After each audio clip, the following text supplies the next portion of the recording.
Greetings everyone and welcome back. Class is back in session and today we're going to be looking into a theory that I recently heard about and it just made so much sense to me that I had to talk about it. And that's going to be discussing the possible new storyline that will be waiting for us in 6.1 and onwards. I should mention that there will be some major spoilers for Endwalker and the Studium quest lines as well. You'll see why in a moment, so let this be your one and only warning before we continue. Right, so everything from 2.0 and onward was all about the saga of Hydaelyn and Zodiark. With the conclusion of Endwalker, the story pretty much closes out the tale of the Ancients as well as the Elder Primals, and even the Ascians with the end of 6.0.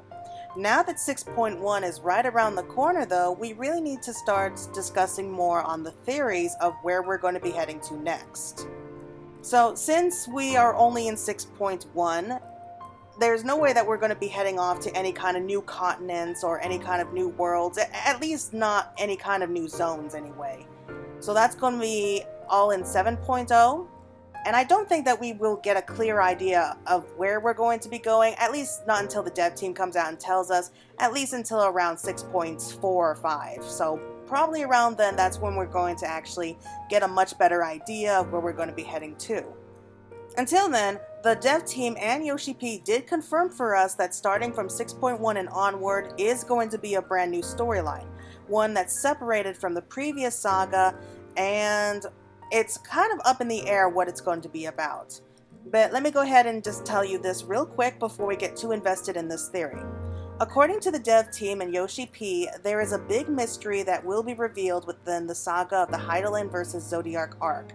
For those of you who have come along through the journey of Final Fantasy XIV up until now, you might think you'll go that far. Once this mystery is made clear, it shall then form as a basis of a new chapter of the story. In lieu of that, we have poured our thoughts from these past 11 years and have also put in preparation into the content moving forward for the next 10 years to come. So that was directly quoted from an interview. So we know that we're going to have at least 10 more years of 14 and maybe even beyond that. So if we get a brand new game every 2 years like how they've been doing, that should be at least 5 more games, 5 more expansions. Key points to take away from this, however, is revealed within the saga. Big mystery, and much later in the interview that the mystery will lead into the next chapter of the story. So what mystery was revealed, or at least what kind of clues and hints could possibly play into the next chapter? Naturally, with the end of Endwalker, people have already been discussing where we're going to be heading to next with 3 distinctive possibilities of what the next expansion will be. Well, this theory is actually something that was picked up from the Studium quests that we unlock in Sharlayan. If you don't know them, these are a series of quests that can help you level up your crafting and gathering jobs. There are 5 different series of quests, like the role quests, followed by one more at the end of them to kind of tie them all together. I already completed them all and I thought that they were really interesting, but there are 2 parts of these quests that I really paid attention to after hearing this theory, and the first is going to be involving the quest line for the armorer, goldsmith, and the blacksmith. So this is for the Faucet of Archaeology. And to basically sum it all up, it's a series of quests where you're asked to help repair the Golden Dayata, which is actually an ancient mammoth able to translate languages. At the end of these series of quests, it translates these words from an ancient text.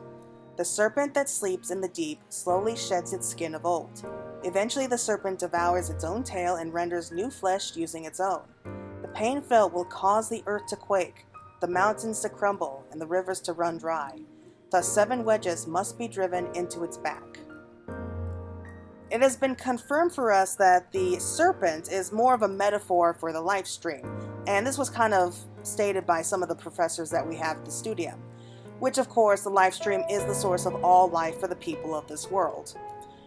We also learned that there were new anomalies in the life stream that are now under investigation in the same questline.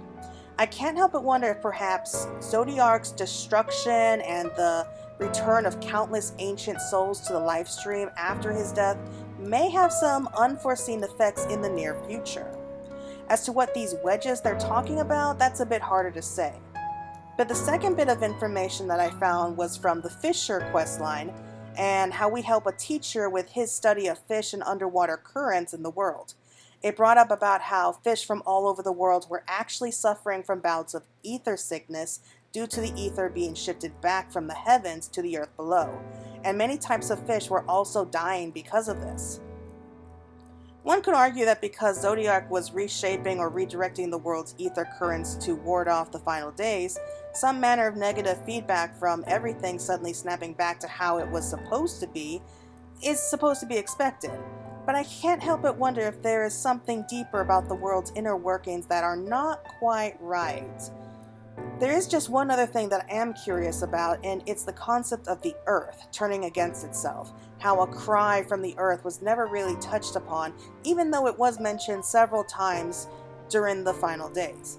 It could easily be assumed that it was just because Medion was using dynamis to corrupt the earth, but during the final days, the people in Thavnar heard a cry from the earth itself before the skies turned red.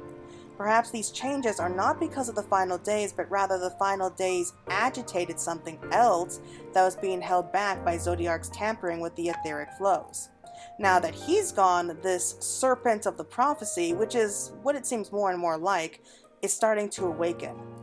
There seems to be a premonition of something in the life stream or the ethereal sea that shouldn't be there. And I'm starting to figure out that what parts the rendering flesh is speaking about, and I'm curious that it might mean something to do with the souls that rest within the life stream. Could it be that the numerous souls that have been outright destroyed by the final days have some kind of negative effect on the life stream? Maybe like with the geostigma from Final Fantasy VII's Advent Children? Maybe slowly corrupting the planet or choking the life stream, if that makes sense. Something else that stands out here is the idea of the House of the Crooked Coin from the Azim Steppe. Here we find some kind of pillar that has some possibility to prevent a soul from being reborn. At least that's what the Dothal think. The Dothal at least believe that by throwing themselves into that crevice, it will end their cycle of rebirth, possibly hinting some kind of link to the life stream here. We do know that the effect of ether manipulation is connected here somehow, such as how this area was able to prevent ether from flowing back into the burn, where it became devoid of life, like the empty of the first. Also, doesn't anyone else find it a little strange that this land is called the Azim Steppe? It was hinted by Urianger that the names such as Azima the Warden and Azim may have been inspired by the real-life Azim the Traveler, which got me to wondering, what could it be that is lurking inside the earth could be much older than even the final days? It could possibly be that whatever this great serpent is, or maybe whatever it is that's lurking within the life stream, could be the reason why Azim wasn't available during the original final days. Personally, I believe that it would have taken something big to have been keeping their attention to not be there for the end of the world. So perhaps this crystal pillar is more important than we first realize. I know it was stated by Y'shtola that it did appear that this pillar was another relic from Alog that was used to regulate the flow of ether, and it was apparently used to untether Azaz Law and send it skyward. But she also did state that while it is Alagon, it's different to what other Alagon designs that we have seen, which suggests the possibility that it wasn't actually created by them, but maybe harnessed instead, and it was harnessed pre-Alec. Not only that, but this and what I believe to be some kind of prophecy all came from the Golden Dayata, which is an object that has been found in real-life archaeology sites in ancient Egypt. So it is possible that this could be a hint for a future storyline where we discover the Dayata, which was hinted to have been inspired or even salvaged from some Alagon remnants to be made, which was found in a tomb somewhere else in the world. A place where other such ruins of Alog are scattered all over, such as maybe Mericidia? Also, anyone else notice that they said 7 wedges that need to be driven into the figurative serpent's back? So it could be that they're talking about 7 unique places hidden in the world, like the House of the Crooked Coin could be one of them. But it also happened to notice that we still have 7 shards remaining, so the balance between the source and the shards may not be as stable as we first thought. While the Ascians are now gone, we might not need to worry about calamities anymore, not that mankind really needed much help in triggering calamities to begin with, Yet as much chaos as they caused, they knew the importance of balance, at least with Elidibus, who would state that he had both created and stood against heroes all for the sake of balance. But now that that's all kind of thrown out the window, could it be that the shards may not have that unique balance anymore? I feel like a next major mystery will be unraveling the origins of the star itself, and perhaps that will serve us as greater underlying plot hook while we deal with the repercussions of a world changed by Zodiark's demise and the aftermath of the final days. I couldn't help but worry. I mean, the world was more than able to sustain itself before the Sundering, but afterwards, what if it was only due to the presence of Zodiark and Hydaelyn that it was able to keep going? So when the world was still whole, it was still just the one world, everything worked as it was supposed to. But after it was sundered, all that ether had to go somewhere. It was divided equally between all the other shards. But now the source has most of that ether back where it was originally supposed to be, and the remaining shards all have what's left of that ether.